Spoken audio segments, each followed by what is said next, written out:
Hello everyone, આત્મનિર્માણ education પોર્ટલની અંદર હું મિત વાઘેલા આપ સૌનું હાર્દિક સ્વાગત કરું છું.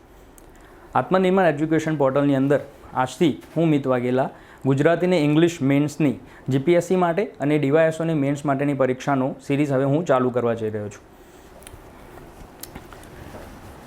આ છે આત્મનિર્માણ એજ્યુકેશન પોર્ટલના કોર્સિસ હાલમાં જે અવેલેબલ છે, જે ચાલુ રહ્યા છે. તેમાં એથિક્સ છે તે યસ સર દ્વારા લેવામાં આવશે. યસ સરને તમે જાણો જ છો, તેમનો એક્સપિરિયન્સ જીપીએસસીની અંદર છેલ્લા 4 વર્ષનો છે, ખૂબ બહોળો અનુભવ ધરાવે છે. બીજું છે public administration. Public administration IIM અમદાવાદમાંથી પબ્લિક એડમિનિસ્ટ્રેશનમાં કોર્સ કરીને ગ્રેજ્યુએટ થનાર પ્રતિક નાઈ દ્વારા પબ્લિક એડમિનિસ્ટ્રેશનનો કોર્સ કન્ડક્ટ કરવામાં આવશે. પછી 1000 ક્વેશ્ચન અને આન્સર. આ જે કોર્સ છે તેની અંદર આત્મનિર્માણ એજ્યુકેશન પોર્ટલના તમામ જે ફેકલ્ટી લોકો છે તે ફેકલ્ટીના તેમના કોર્સના પ્રશ્નો તેમાં મૂકવામાં આવે છે, તેમાં આન્સર પણ હોય છે અને એની અંદર પ્રત્યેક ફેકલ્ટી દ્વારા વ્યક્તિગત રીતે તેનું સોલ્યુશન આપવામાં આવે છે. પછી ગુજરાતી અને ઇંગ્લિશ આ બંને મેન્સ ઓરિએન્ટેડ કોર્સ રહેશે. આ મેન્સ ઓરિએન્ટેડ કોર્સિસ છે તે મારા દ્વારા હેન્ડલ કરવામાં આવશે. તેની સિરીઝ છે એ વિધિન 1 મંથની અંદર પૂરી કરી દેવામાં આવશે. આગળ જઈએ. આ મારું બ્રીફ ઇન્ટ્રોડક્શન રહ્યું. હું મિત તુલસીભાઈ વાઘેલા. હું ધરમસિંહ દેસાઈ યુનિવર્સિટીમાંથી વર્ષ 2016ની અંદર પાસ આઉટ થયો છું. બેટેક મેકેનિકલ એન્જિનિયર છું હું.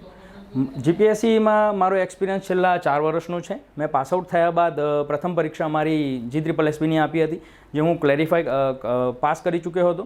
અને G-SSBમાં અત્યાર સુધીમાં મેં 6 એક્ઝામો ક્રેક કરી ચૂક્યો છું. જીપીએસસી ક્લાસ 3ની અંદર મેં 1 એક્ઝામ ક્રેક કરી છે, જે સ્ટેટ ટેક્સ ઇન્સ્પેક્ટરની છે. એનું ટૂંક સમયમાં અમને એપોઇન્ટમેન્ટ આપવાના છે. પછી જીપીએસસી ક્લાસ 1-2ની અંદર હું છેલ્લી 2 ભરતી, જાહેરાત 121 અને જાહેરાત 40, આ બંનેની અંદર હું પ્રિલિમ્સ પણ પાસ કરી હતી, મેન્સમાં પણ હું અપિયર થયો હતો અને સદભાગ્યે ઇન્ટરવ્યૂમાં પણ મને બંને વખત કોન્ઝિક્યુટિવ દરેક વર્ષની અંદર મને ચાન્સ મળ્યો હતો ઇન્ટરવ્યૂમાં અપિયર થવા માટે. પછી હવે તમે જાણો છો કે ગુજરાતી અને ઇંગ્લિશ મેન્સ આ બંને જીપીએસસીની અંદર કેટલા ઇમ્પોર્ટન્ટ છે. બહુ બધા વિદ્યાર્થીઓ છે તેમના મનની અંદર ગુજરાતી અને ઇંગ્લિશનું મહત્ત્વ એટલું બધું નથી. એમાંનો હું એક પોતે પણ હતો, જે 2 જીપીએસસીની અંદર, પ્રથમ જીપીએસસીની અંદર તો મેં ખૂબ મોટી ભૂલ કરી હતી, બીજાની અંદર મેં સુધારવાનો પ્રયત્ન પણ કર્યો હતો. હવે ભૂલ કઈ થાય છે તમે જુઓ. જીપીએસસી ક્લાસ 1-2ની અંદર ટોટલ 6 પેપર આવે છે. GSના પેપર હોય છે, એસે હોય છે અને ગુજરાતી અને ઇંગ્લિશ મેન્સ આખું એક્ઝામ હોય છે. હવે તેની અંદર તમે જુઓ તો ગુજરાતી અને ઇંગ્લિશનું વેટેજ પણ 150 માર્કનું છે.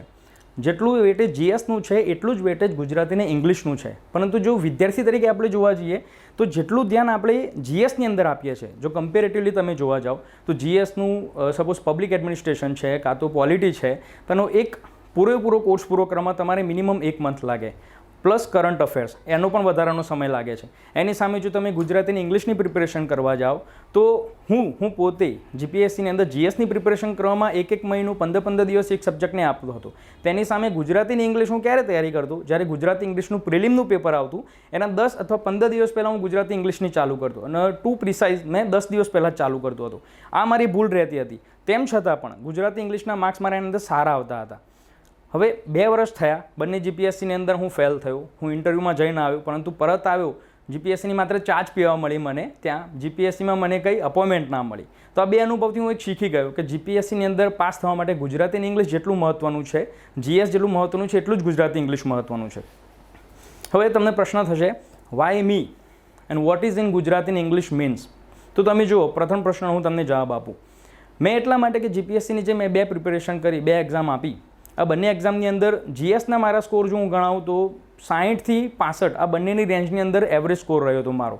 એની સામે ગુજરાતીની અંદર માત્ર 10 દિવસની પ્રિપેરેશન અંદર મારે પ્રથમ જીપીએસસીની અંદર 68.95 68.50 હતા.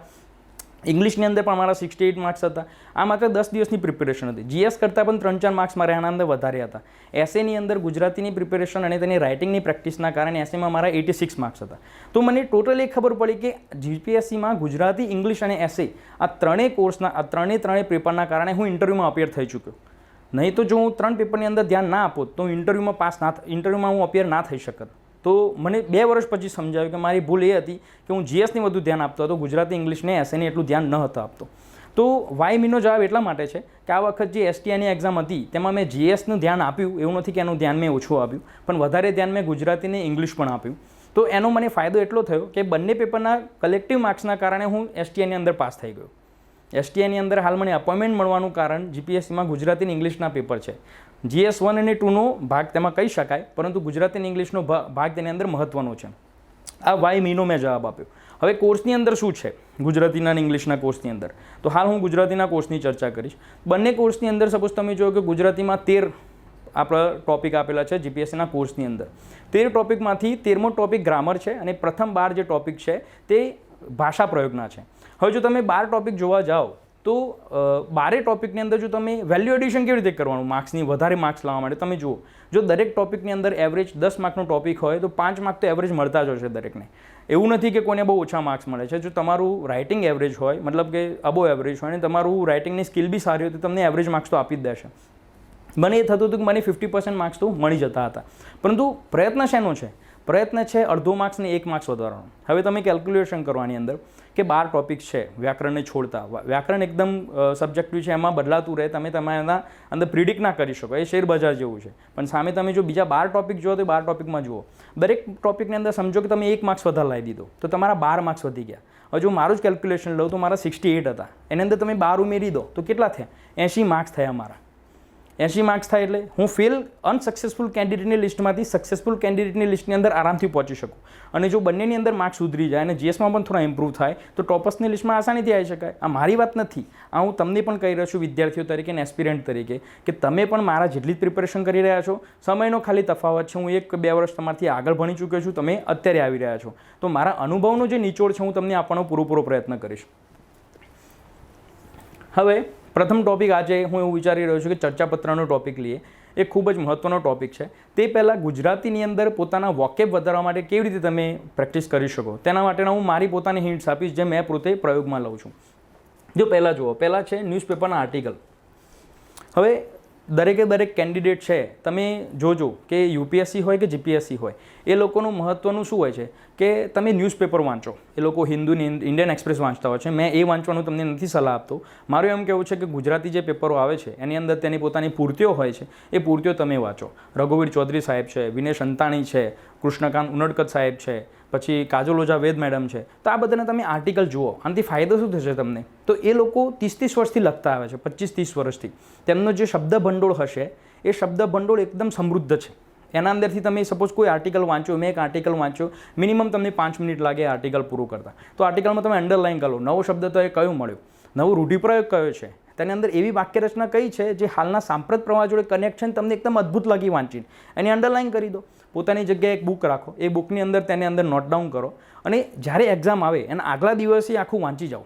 તમે જોજો કોઈને કોઈ જગ્યાએ ટોપિકની અંદર તમને હેલ્પફુલ થઈ જશે. આ મને પોતે તો હેલ્પફુલ થયું છે. એ તમને કોઈ બી જગ્યાએ હેલ્પફુલ થઈ જશે. એ નકામું નહીં જાય આ મહેનત, મેં તમને કહું છું એ. તો આર્ટિકલ વાંચવાથી ફાયદો શું થશે? તમને લાલિત્યપૂર્ણ શબ્દો મળશે. એવા શબ્દો મળશે કે જો તમે એક સેન્ટેન્સ લખીને જે ઇમ્પેક્ટ આપી શકો ને, એક શબ્દમાં તમે આપી શકો, એ ટાઈપનો ઇમ્પેક્ટ થશે આ આર્ટિકલ વાંચવાનું. તેના માટે હું તમને આના પર વધારે એમ્ફેસાઇઝ કરી રહ્યો છું. લેટર ઓન સોશિયલ મીડિયાનો ઉપયોગ. હવે તમે કહેશો, જો તમે મારું બાયો વાંચો, તમે મારા બંને સોશિયલ મીડિયા હેન્ડલ આપ્યા છે. મેં સોશિયલ મીડિયા શરૂઆતથી જ્યારથી ચાલુ થયું ત્યારથી લઈને અત્યાર સુધી કમ્પ્લીટલી યુઝ કરું છું. મેં પરીક્ષામાં પણ તેને ઓફ નથી કરતો. મને ડિસ્ટ્રેક્ટ નથી કરતું. કેમ કે એનાથી મેં શીખું છું. જો સમજાવું કઈ રીતે. હવે તમે ઇન્સ્ટાગ્રામ પર કોઈ પોસ્ટ જોઈ રહ્યા છો, એ પોસ્ટની અંદર તમે ફોટો જોયો, આપણે ફોટો લાઇક કરી દીધો, પણ નીચે કેપ્શન તો વાંચો. અમુક લોકો હોય છે તે આટલા કેપ્શન મૂકતા હોય છે, 150, 200 શબ્દોના કેપ્શન મૂકતા હોય છે. જસ્ટ ખાલી કેપ્શન વાંચો, તમને પિક્ચર ઇન્ટરેસ્ટિંગ લાગે તો કેપ્શન તમે વાંચો. વ્યક્તિ કોણ છે, તેને કઈ વાક્યરચના વાપરી છે, તેને કયો નવો શબ્દ વાપર્યો છે, તેને કરંટ સિનારીઓ માટે કેવા મેટાફોરનો ઉપયોગ કર્યો છે. મેટાફોર એક વર્ડના બી હોઈ શકે છે અને એક પૂરેપૂરા વાક્યના પણ હોઈ શકે છે. હાલ જમાનો મેટાફોરનો જ છે. એક શબ્દની અંદર તમે કેવી રીતે ઇમ્પેક્ટ આપી શકો છો. તો મેં ઇન્સ્ટાગ્રામ પર સપોઝ મેં જોયું, ફેસબુકમાં પણ સેમ મેથડ મેં જોયું, મને લાગ્યું કે આ વાક્ય બહુ ખતરનાક છે, આ શબ્દ છે બહુ જોરદાર છે. મેં નોટ ડાઉન કરી લીધું. મેં એનું મિનિંગ ગૂગલમાંથી સર્ચ કરી લીધું કે આનું મિનિંગ શું થાય છે. મેં મિનિંગ જોઈ લીધું, ચલો આનું મિનિંગ આ છે. હવે એ મિનિંગવાળું વાક્ય કે સેન્ટેન્સ છે એનો હું મારા આખા દિવસની અંદર મારા કોઈ બી જગ્યાએ જો હું ફેસબુક પર પોસ્ટ કરતો હોઉં, કાં તો હું મારા મિત્રો જોડે વાત કરતો હોઉં, કાં તો હું ઓફિસમાં હોઉં, તો હું કોઈ બી ચર્ચા જો થતી હોય તો એ શબ્દનો પ્રયોગ કરવાનો મહત્તમ પ્રયોગ કરું છું. તેનાથી ફાયદો શું થશે તમને? એ શબ્દ વારંવાર તમે ચર્ચાની અંદર ઉપયોગ કરે ને તો તમારા અંદર ઇનહરન્ટ થઈ જશે, તમારા ઇન્ટ્યુશનની અંદર આવી જશે, તમે ભૂલશો નહીં એ શબ્દને કોઈ દિવસ, અને એ શબ્દ તમારા માઇન્ડના પોતાના શબ્દ ભંડોળની અંદર સેટ થઈ જશે. તો જ્યારે તમે પરીક્ષામાં આગળ જઈને જશો તો તમે એ શબ્દનો કોઈ પણ જગ્યાએ સારી રીતે ઉપયોગ કરી શકશો, તમને ભૂલાશે નહીં. આપણી મેન્ટાલિટી કેવી છે કે ચલો રોજ 5 હું રૂઢિપ્રયોગ વાંચીશ, રોજ 5 હું કહેવતો વાંચીશ. આ ઇંગ્લિશની વાત કરી રહ્યો છે અત્યારે તમને, કે ગુજરાતીની બી વાત કરી રહ્યો છું. રોજ 5 શબ્દો વાંચીશ તો થશે શું, તમારું માઇન્ડ કે હું મારે તૈયારી કરવાની છે, મારે યાદ રાખવાનું છે. તમને એમ થશે કે મારે આ 5 રૂઢિપ્રયોગો યાદ રાખવાના છે, 1 વર્ડ સબસ્ટિટ્યૂટ યાદ રાખવાનું છે. તો તમે યાદ કરવા જશો, નો ડાઉટ તમને યાદ રહેશે for 1 day, for 1 week, for 1 month, પણ એના પછી તમને ભૂલાઈ જશે. મારા જોડે બી આ અનુભવ થઈ ચૂકેલા છે. તો એના કરતાં પ્રેક્ટિકલ મેથડનો ઉપયોગ કરો. તમે એક શબ્દ છે, એક શબ્દને તમે ઉપયોગ કરો તમારી પોતાની પોસ્ટની અંદર, પોતાના મિત્રો જોડે ચર્ચા કરતા હોય તેની અંદર. હવે જુઓ, દરેક વ્યક્તિને શું હોય, બીજાને ઇમ્પ્રેસ કરવાનું જ ગમતું હોય. તમે, હું, કોઈ પણ વ્યક્તિ, આપણું શું હોય કે આપણે જ્ઞાન ધરાવીએ છીએ. એવું નહીં કે બીજાને બતાવવા માટે, પણ આપણે જ્ઞાન ધરાવીએ છીએ. સમાજની અંદર જ્ઞાની તરીકે પ્રસ્થાપિત થવું એ દરેકને ગમતું હોય છે, એ કોઈ બી માણસ હોય. અર્ધજ્ઞાનીની વાત નથી કરતો હું, એમ માની રહ્યો છું કે તમને એ સેન્ટેન્સની જોડે જોડે તમને દરેક વસ્તુનો સંદર્ભ ખબર હોય, એ રીતની હું વાત કરી રહ્યો છું. તો તમે આ શબ્દો વાંચશો ને તેનો ફાયદો શું થશે તમને તેની અંદર, તમે કોઈ જગ્યાએ ઉપયોગ કરો ને તો એ વ્યક્તિ પણ તેના પોતાના પોઈન્ટ ઓફ વ્યૂ આપશે, તેના જોડેથી બી તમને કંઈ નવું જાણવા મળી જાય. તો આ એક સોશિયલ મીડિયાનો કેટલો ઉપયોગ થયો તમે જુઓ. ડિસ્ટ્રક્ટિવ ઉપયોગ પણ થઈ શકે છે, કન્સ્ટ્રક્ટિવ પણ થઈ શકે છે, પણ વોટ ઇટ ડિપેન્ડ્સ ઓન અસ કે આપણે કન્સ્ટ્રક્ટિવ ઉપયોગ કરવો છે કે ડિસ્ટ્રક્ટિવ કરવો છે.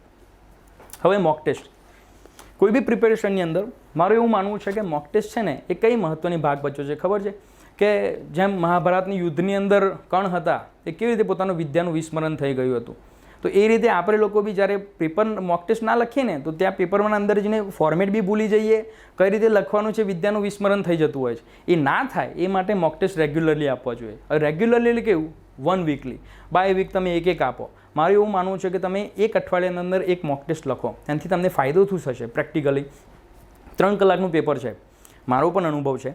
ગુજરાતીનું પેપર પ્રિસાઇઝલી 3 કલાકમાં તમારું પતશે. તમે એના પહેલાં પતાવી નહીં શકો. જો તમે રફે દફે લખ્યું હોય તો માણસ ગમે તેટલા સમયમાં પતાવી શકે, પણ જો તમે સારું પેપર લખવાનો પ્રયત્ન કર્યો હોય તો 3 કલાક સુધીમાં તમારું એ પેપર પતશે. અમુક વખત અંડરલાઇન્સ કરવા માટે, થોડું પ્રેઝન્ટેશન સુધારવા માટે અને ગ્રામરની અંદર પણ વિચારવા માટે સમય નથી મળતો ગુજરાતીના પેપરની અંદર. ઇંગ્લિશમાં કમ્પેરેટિવલી મળી જાય છે. કેમ કે આપણું શબ્દભંડોળ એટલું છે નહીં ઇંગ્લિશમાં.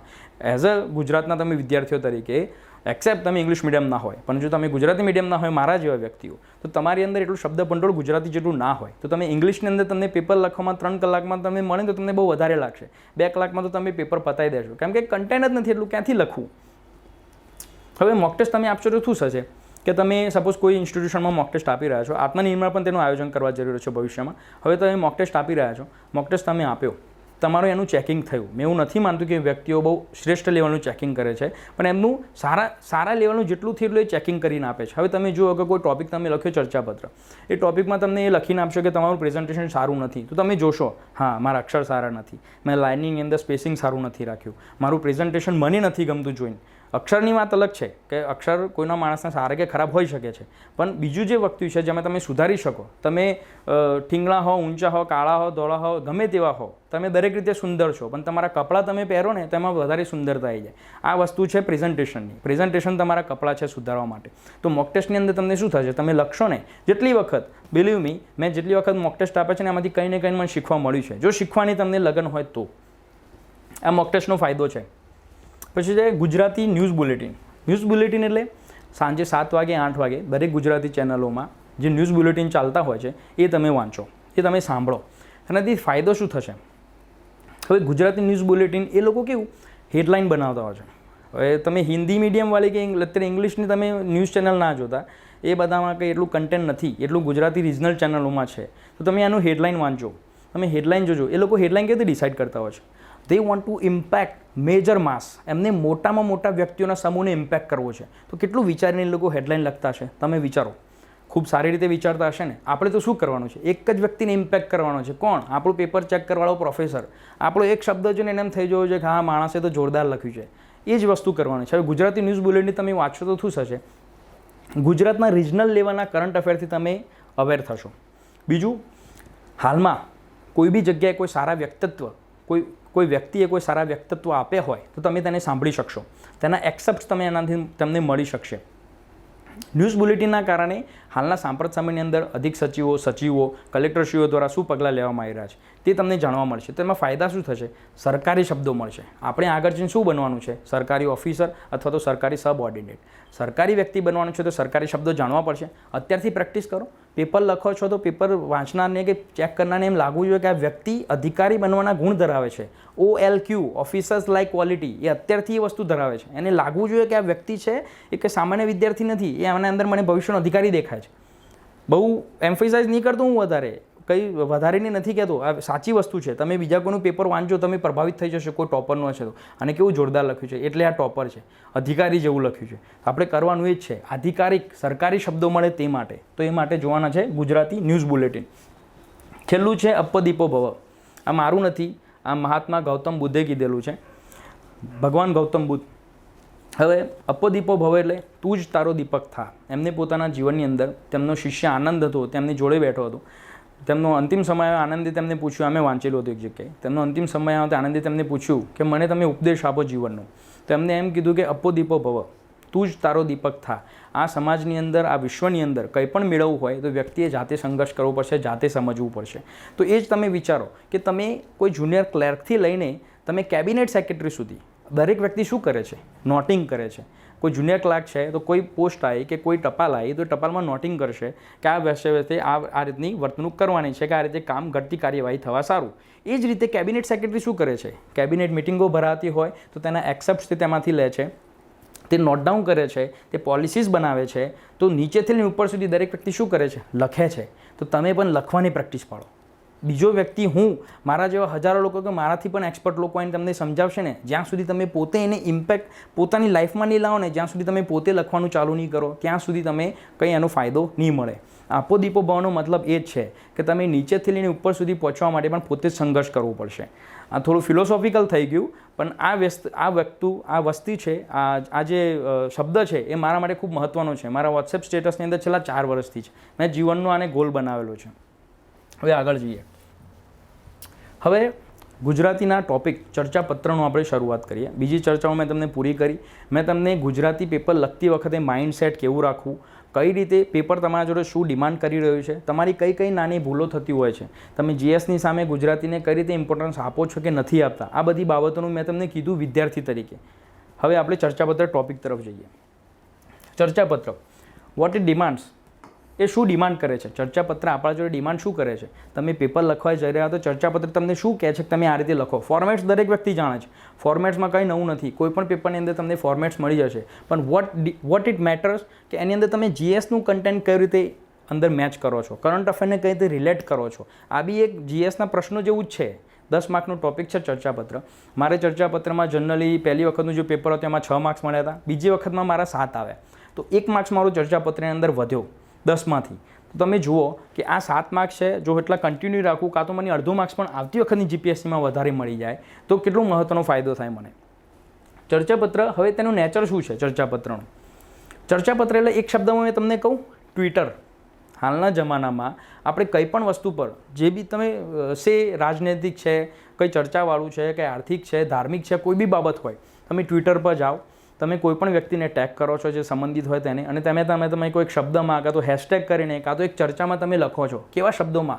વેધક, ચોટક એવા શબ્દોમાં તમે લખો છો કે ઇમ્પેક્ટ પડવો જોઈએ. ટ્વિટર કેવું રીતે તમે એ ટ્વિટરને તમે ચર્ચાપત્રમાં લાવો? મતલબ ચર્ચાપત્ર એટલે હાલની સમાજની અંદર, હાલના આપણા દેશની અંદર જે ચર્ચાઓ ચાલી રહી છે. સપોઝ તમે જુઓ કે હાલ કિસાન બિલ ચાલી રહ્યું છે, તો કિસાન બિલની કેવી હાલ સમાજમાં રાજનૈતિક, ધાર્મિક, આર્થિક બધી આ બધા આસ્પેક્ટ કીધા, પણ એમાંથી કયા કયા આસ્પેક્ટમાં શું ઇમ્પેક્ટ પડશે તેનો આ ચર્ચાપત્રમાં પરવવું પડે. તમારો એક જનરલ વ્યક્તિ તરીકે, હું એક વ્યક્તિ છું, સરકારનું કંઈ ડિસિઝન આવ્યું, એ ડિસિઝનનું મારા મતે શું છે, ડિસિઝન સાચું છે, ખોટું છે, કન્સ્ટ્રક્ટિવ છે, ડિસ્ટ્રક્ટિવ છે, એના અસરો શું છે, તેની ભૂલો શું છે, તેના સુધારા માટે હું શું ઉપાયો સૂચવી શકું છું, એ બધું મારે કોઈ તંત્રીને લખવું છે તો એ ચર્ચાપત્ર થઈ ગયું. બેઝિકલી ચર્ચાપત્રની અંદર સામાન્ય વ્યક્તિના અવાજને તમે ઉપર બેઠેલા વ્યક્તિઓ સુધી પહોંચાડવાનું કામ કરો છો. હવે ચર્ચાપત્ર લખતી વખતે ધ્યાનમાં રાખવા જેવી સ્થિતિ મનોસ્થિતિની વાત છે. એ મેં તમને ટ્વિટરવાળા એક્ઝામ્પલથી સમજાવ્યું કે તમારી ભાષા કેવી હોવી જોઈએ. આમ સરળ હોવી જોઈએ, પરંતુ વેધક ભાષા હોવી જોઈએ. તમે ઇમ્પેક્ટ પાડી શકો એવી ભાષાનો તમારો ઉપયોગ કરવો જોઈએ કે તમે ઇમ્પેક્ટ પાડી શકો. હવે એના ફોર્મેટમાં આપણે જઈએ. જો ફોર્મેટમાં કંઈ નવું નથી, કોઈપણ પેપરોની અંદર તમને મળી જશે. પરંતુ આ ફોર્મેટ, આ બેઝિક સ્ટ્રક્ચર છે. આની અંદર પણ અમુક લોકો સુધારો કરે છે. હું તમને અંદર સૂચવું છું સુધારો શું છે. હવે તમે જો કોઈ ચર્ચાપત્ર તમને લખવાનું છે તો ઉપર લખશે કે તમે ચર્ચાપત્ર લખો કોઈ તંત્રીને સંબોધીને આ XYZ ટોપિક માટે. તો જુઓ, પ્રતિતંત્રીશ્રી, આ નીચે આવશે, આ ભૂલ થઈ છે, આ નીચે આવશે XYZ દૈનિક, પછી સરનામું લાઈન 1, સરનામું લાઈન 2, અહીંયા કોમા આવશે, સરનામું લાઈન 1, સરનામું લાઈન 2, પછી વિષય, અહીંયાથી ચાલુ કરવાનું વિષય. નીચેની ચર્ચાપત્ર આપના દૈનિકમાં પ્રસિદ્ધ કરવા બાબત માનનીય તંત્રીશ્રી અથવા તો આદરણીય તંત્રીશ્રી, મહાશયશ્રી, પણ સંબોધન એવું હોવું જોઈએ કે તમને લાગવું જોઈએ કે તમે કયા ગજાના વ્યક્તિને લખી રહ્યા છો. તો માનનીય અને આદરણીય વાપરવું સૌથી હિતાવહ રહેશે. સવિનય ઉપરોક્ત વિષય અનુસંધાને જણાવવાનું કે નીચેનું ચર્ચાપત્ર આપના પ્રતિષ્ઠિત દૈનિકની અંદર ચર્ચાપત્ર વિભાગની અંદર પ્રસિદ્ધ કરી યોગ્ય જનમત ઘડવામાં સહકાર આપવા વિનંતી છે. નીચે લખી દો તમે આભાર સહ. હવે અહીંયા ચેન્જ આવે છે. અમુક શું કરતા હોય છે વિદ્યાર્થીઓ, મેં ટોપર્સમાં પણ જોયું છે, આટલું પત્યા પછી અહીંયા ચર્ચાપત્રનું ટાઇટલ આપ્યા બાદ ચર્ચાપત્ર ચાલુ કરી દેતા હોય છે અને છેલ્લે આપનો વિશ્વાસુ અબક કખગ શહેર આ ટાઈપનું આવતું હોય છે. મેં ટોપર્સમાં જોયું તો ટોપર્સ હતા એ બીડાણમાં ચર્ચાપત્ર જોડવાનું સૂચવતા હતા અને મેં અમુક બુક્સની અંદર પણ જોયું તો બીડાણમાં ચર્ચાપત્ર જો અંદર લખીએ છીએ ને બીડાણની અંદર તો ફાયદો શું થાય છે, ચર્ચાપત્ર આ ફોર્મલ લેટરથી થોડું અલગ પડે છે. અને ચર્ચાપત્ર સપોઝ આ તમારું એક પેજમાં પત્યું, એક પેજમાં તમે સપોઝ આટલી સ્પેસિંગ તમારી પેપરમાં નીચે વધી છે, હવે આટલે તમે ચર્ચાપત્ર ચાલુ કરવા છો તો તમારું ઇમ્પેક્ટ એટલું નહીં આવે જેટલું પાછળના ભાગમાં બીડાણમાં તમે લખવાનું આવશે. તો હવે બીડાણની અંદર આપણે ચર્ચાપત્ર ચાલુ કરવાનું, બીડાણ ચર્ચાપત્ર અને પછી આ આપનો વિશ્વાસુ અબક એ નામ અને ક ખ ગ શહેર એક એક શબ્દ તમારે લખવાનો છે. કંઈ નવું ઉમેરવું હોય તો તમે ઉમેરી શકો છો, તમે ફોર્મેટને ના બદલી શકો, તમે શબ્દોને બદલી શકો છો. પછી હવે તમે ચર્ચાપત્ર ચાલુ કરીએ. જો ચર્ચાપત્રનું એક ટાઇટલ આપી દો. હવે મેં તમને કીધું એમ એક શબ્દ અને એક વાક્ય, આખા ફકરાને એક શબ્દમાં પણ જો પરોવી શકે એવો શબ્દનો ઉપયોગ કરવો જોઈએ અથવા એવા વાક્યનો ઉપયોગ કરવો જોઈએ. That will be your title, તમારું શીર્ષક બનશે, ઇમ્પેક્ટવાળું હોવું જોઈએ. હવે ચર્ચાપત્રનું ટાઇટલ, સપોઝ હું તમને એક્ઝામ્પલ લઈ કહું, કિસાન બિલનું મેં તમને હમણાં કીધું કે હાલમાં કિસાન બિલ લાવવામાં આવી રહ્યું છે, રાષ્ટ્રપતિ પાસે સહી માટે તે મોકલવામાં પણ આવ્યું છે અને માનનીય રાષ્ટ્રપતિ તેને સહી કરીને એક્ટમાં પરિવર્તન પણ કરી દેશે. હાલમાં એ બિલ છે તો તમે જો કયા બિલ છે, એસેન્શિયલ કોમોડિટીઝ એક્ટનું બિલ છે, એપીએમસીને એબોલિશ કરવા માટે, એપીએમસીને પ્રાઇવેટ પ્લેયર્સની એન્ટ્રી માટેનું બિલ છે અને કોન્ટ્રાક્ટ ફાર્મિંગનું બિલ છે. હવે તમે ઇન્ટ્રોડક્શનની અંદર લખો કે હાલમાં સપોઝ એમને કિસાન બિલ વિશે પૂછ્યું છે ચર્ચાપત્રમાં, તો કિસાન બિલનું તમે લખો કે હાલના સમયગાળાની અંદર હવે તેમાં તમે સંસદની હાલની જો લખવા જાઓ અને કન્સ્ટ્રક્ટિવ ભૂમિકા તમે એની અંદર બતાવવું હોય કે ટીકા બતાવી હોય, કન્સ્ટ્રક્ટિવ ક્રિટિસિઝમ, તો તમે ઇન્ટ્રોડક્શનથી ચાલુ કરીને બતાવી શકો છો. પરંતુ તેની અમુક વખત પેપર ચેકર પર જાય છે, લેફ્ટિસ્ટ, રાઇટિસ્ટ અથવા સેન્ટર કયા ટાઈપનો માણસ તેને ચેક કરી રહ્યો છે તેના પર ડિપેન્ડ કરતું હોય છે. પણ મારું એવું માનવું છે કે પ્રો ગવર્મેન્ટ લખવું સારામાં સારું. શરૂઆતથી એમ ના થવું જોઈએ કે કંઈ નેગેટિવ લખવા જઈ રહ્યો છે, મતલબ પ્રો ગવર્મેન્ટ લખવું સારું. તો કિસાન બિલ શાના માટે લાવે છે, તો કિસાન બિલનું તમે ઇન્ટ્રોડક્શન આપી દો કે આ ટાઈપના 3 કિસાન બિલ લાવવામાં આવી રહ્યા છે. તેનો મહત્વ, સરકારનો હેતુ શું છે, કિસાનો છે તેમને વધારે લાભ મળે, તેમને વધારે આમદની થાય. 2022માં સરકારનો ગોલ છે કિસાનોની આમદનીને ડબલ કરી દેવી, તો તે અનુસંધાને સરકારે આ બિલ લાવે છે. ઇન્ટ્રોડક્શનમાં તમે 2 થી 3 લીટીમાં પતાવી દેવાનું ઇન્ટ્રોડક્શન. હવે મુખ્ય મુદ્દા પર ચર્ચા લઈ જવી. મુખ્ય મુદ્દો છે આપણે કિસાન બિલવાળો. એની અંદર તમે કિસાન બિલનું થોડું લખી દો 2-3 લીટીની અંદર કે કિસાન બિલમાં એસેન્શિયલ કોમોડિટીઝનું છે, કોન્ટ્રાક્ટ ફાર્મિંગનું છે, એપીએમસીનું છે, તો શું છે તેની અંદર. સપોઝ એપીએમસી છે તો હવે એની અંદર હું તમને નીચે સમજાવું, કરંટ રિલેટ કરી દેવાનું. તો હવે કરંટ રિલેટ કરવાનું, હાલના અંદર સમયગાળાની અંદર 3 બિલ પસાર થયા છે. તેના અંદર વિરોધ પક્ષની હાજરી ન હતી તો પણ એ બિલ પસાર થઈ ગયા છે હાલમાં. હવે રાષ્ટ્રપતિ પાસે તે સહી માટે પણ મોકલવામાં આવશે. હાલના સમયગાળામાં અંદર આખા ભારતની અંદર કિસાન બિલના વિરોધમાં મુખ્યત્વે પંજાબ અને હરિયાણા નોર્થની અંદર જ્યાં ખેડૂતોનો વર્ગ વધુ છે, ઉત્તર ભારતની અંદર, એ જગ્યાએ હાલમાં તેનો વધુ વિરોધ થઈ રહ્યો છે અને અમુક જગ્યાએ ઉગ્ર વિરોધ પણ થઈ રહ્યો છે. હવે તમે કરંટ રિલેટ કરી દીધું. હવે તમે લખો મુદ્દા કયા, પોઝિટિવ અને નેગેટિવ, આમાં બંને બતાવવાનું. કેમ કે તમે ચર્ચાપત્ર લખી રહ્યા છો, તમે સરકારમાં પોતાનો અવાજ મોકલી રહ્યા છો કે આ કિસાન બિલ છે તેનું પોઝિટિવ શું છે, તેનું નેગેટિવ શું છે, અને અમુક વખતે પોઝિટિવ સરપાસ કરે છે કે નેગેટિવ સરપાસ કરે છે, કોનું પલ્લું ભારી છે એ આપણે આની અંદર બતાવવાનું છે. હવે તમે જુઓ કે એપીએમસીનો એક્ટ લઈ લો, તો એપીએમસી સરકારે એમ કીધું છે કે હવે એપીએમસી છે તેની અંદર એમએસપી, સરકારનું એમ કહેવું છે, કિસાનોએ વિરોધ કરેલો કે એમએસપી અમે મેન્ટેન રાખશું, નહીં તો પહેલાં એમએસપીનો કોઈ ઉલ્લેખ નથી અંદર, એટલે એમએસપી દૂર કરવાની વાત છે. પછી કિસાનો છે તે એપીએમસીમાં પોતાનો જે પાક છે તેને વેચવા માટે બાધ્ય નથી, તે બહાર પણ વેચી શકે છે. એટલે કે પ્રાઇવેટ પ્લેયર્સની એપીએમસીની અંદર એન્ટ્રી થઈ છે. તેનાથી થશે શું? ખેડૂતો છે એપીએમસી જોડે વેચવા જતા હતા તો તેમને સરકારનું બેકિંગ મળતું હતું, કે એક્ટ હતો તેના આધારે તેમને એમએસપીના બેઝ પર મતલબ કે મિનિમમ તેમને વેલ્યુ તો મળી જતી હતી. ઘણા બધા ફેક્ટર્સને આધારે સીએસીપી દ્વારા ગણતરી કર્યા બાદ એમએસપી નક્કી કરવામાં આવે છે. એટલે ખેડૂતો કંઈક અંશે તમે ગણી શકો છો કે તે સેફ હતા.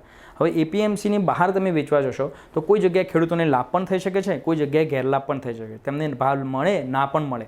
અને મોટાભાગે હું જોવા જશું તો ભારતની અંદર 85% ખેડૂતો છે તે નાના ખેડૂતો છે. તો તેમની કોઈપણ જગ્યાએ સપોઝ હું વેપારી છું, હું મોટો વેપારી છું, મારી કંપનીની અંદર જરૂર છે હાલમાં ટામેટાઓની, હું ખેડૂત પાસે ગયો તો ખેડૂતની મારા જોડે વાત કરવા માટે એ સમજ છે કે આ મોટા શેઠ છે અને હું નાનો ખેડૂત છું. તમે વિચારો કેટલા અંશે મારા સાથે વાત કરીને ડીલ કરી શકશે.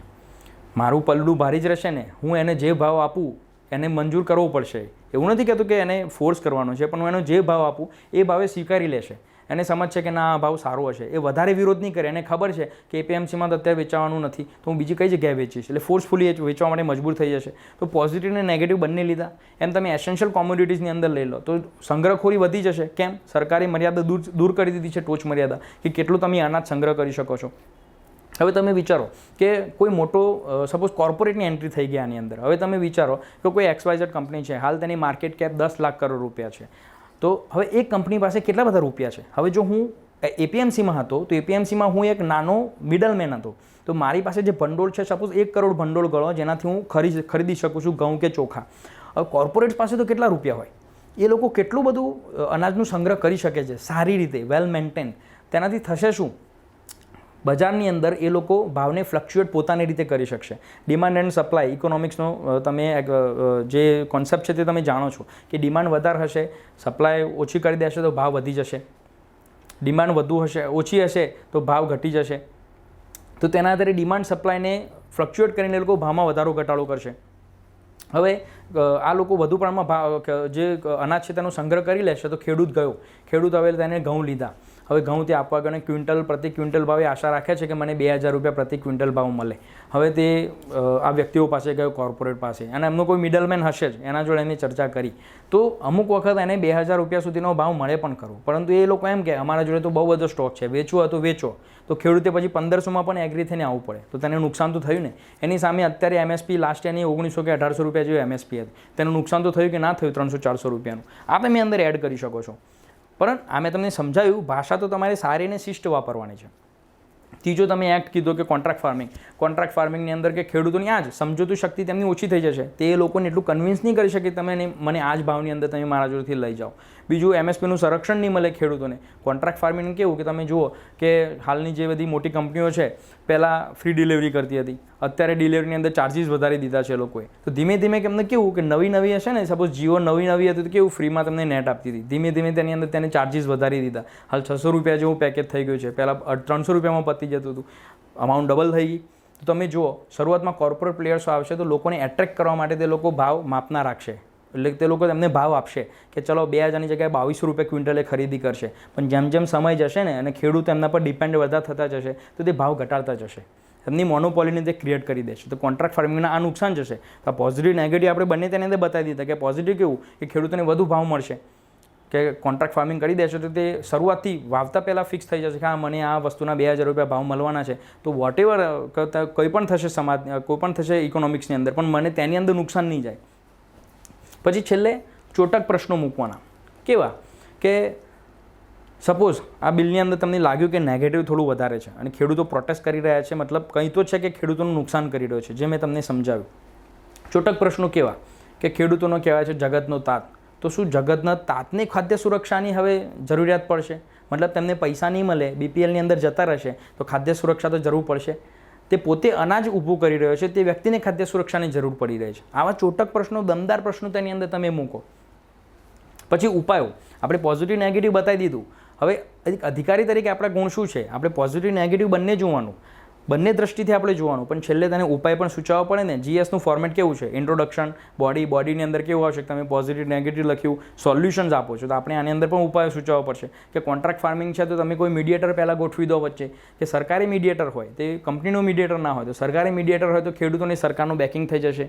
એપીએમસીની અંદર તમે કે ભલે પ્રાઇવેટ પ્લેસની એન્ટ્રી આપો પણ એમએસપી મેન્ડેટરી કરી દો તો ખેડૂતોને છેલ્લામાં છેલ્લે એટલો તો ભાવ મળશે.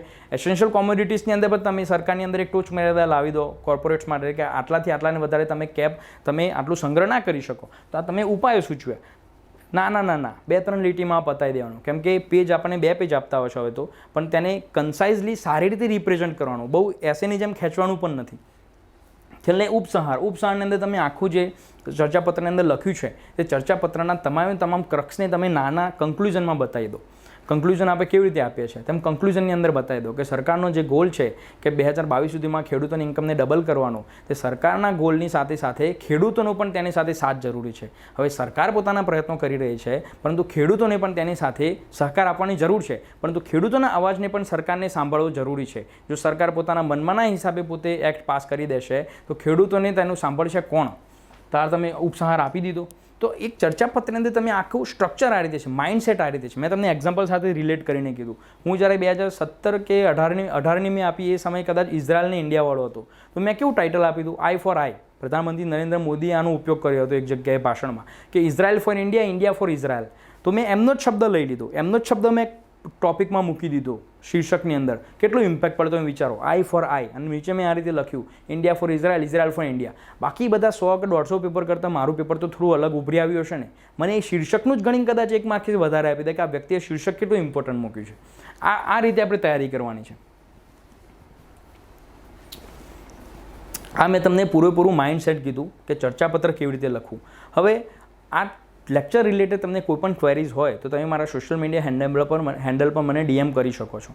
હવે ધીમે ધીમે આ તમામ ટોપિકને આપણે આ સિરીઝની અંદર કવર કરીશું. મારો પ્રથમ પ્રયત્ન એ હશે કે હું તમને મેન્સની અંદર કોઈપણ ટોપિકને સમજવો કેવી રીતે, તેને લખવો કેવી રીતે, કરંટ કેવી રીતે રિલેટ કરવું, તેનું માઇન્ડસેટ કેવી રીતે રાખવું. એ પેપર લખતી વખતે આપણે ગમે તેમ તુક્કા નથી મારવાના. આપણે જેમ અધિકારી લખી રહ્યા છે, જેમ મેં તમને કીધું કે OLQ, ઓફિસર્સ લાઇક ક્વોલિટી, આપણે જેમ અધિકારી બનીને લખી રહ્યા છે એ રીતે આપણે લખવાનું છે. તો માઇન્ડસેટ પહેલાં આપણે એ રીતે કરવું પડશે, આપણું વાંચન એ રીતે સુધારવું પડશે. મેં તમને વોકેબ વધારવા માટે જે તમને ઉપાયો સૂચવ્યા તેનું તમે પાલન કરો. સોશિયલ મીડિયાનો ત્યાં અંદર તમે મહત્વનો ઉપયોગ કરો તો તમે ધીમે ધીમે તમારો શબ્દ ભંડોળ વિકસશે. આ એક દિવસની વાત નથી. તેવું એક ઇંગ્લિશમાં વાક્ય છે કે there is a small way of doing great things and there is a great way of doing small things. તમે જોયું આ વાક્યને બી તમે કોઈ જગ્યાએ ઉપયોગ કરી શકો છો. તો તમે જોયું કે નાના પગલાં લેવાના છે, બેબી સ્ટેપ્સ. તમે આજે એક દિવસમાં તમે આ ચર્ચા કરી, તમે બીજા દિવસ પણ આ રીતે ટેવ પાડો. તમારી 21/90નો રૂલ છે ને કે 21 દિવસમાં ટેવ પડી જાય, 90 દિવસની અંદર એ તમારી લાઇફસ્ટાઇલ બની જાય. તો આ જ પ્રયત્ન કરો. આનો ફાયદો શું થશે તમને? તમે અધિકારી બન્યા પણ તમારા સબઓર્ડિનેટ સ્ટાફને એમ ના લાગવું જોઈએ કે સાહેબ તો ગમે તેમ પાસ કરીને આવી ગયા. એવું ના લાગવું જોઈએ કે આ રટ્ટુ પોપટો જ છે. બોલવાની વાકછટા તમારે વિકસાવવી પડશે. કોઈ જગ્યાએ તમે જાહેરમાં ઊભા હશો તો તમારે વ્યક્તિત્વ આપવું પડશે. લાખો લોકો તમારી સામે કે હજારો લોકો તમારી સામે બેઠા હશે. તે સમયગાળા દરમિયાન તમને એમ ના થવું જોઈએ કે શબ્દ ભંડોળ ખૂટી રહ્યો છે. આ પ્રયત્ન તમને એન્ડ સુધી ઉપયોગી થશે. આજે હું મારો લેક્ચર પૂરો કરી રહ્યો છું. હવે આગળના લેક્ચરને આપણે મળશું. જય હિન્દ. Thank you.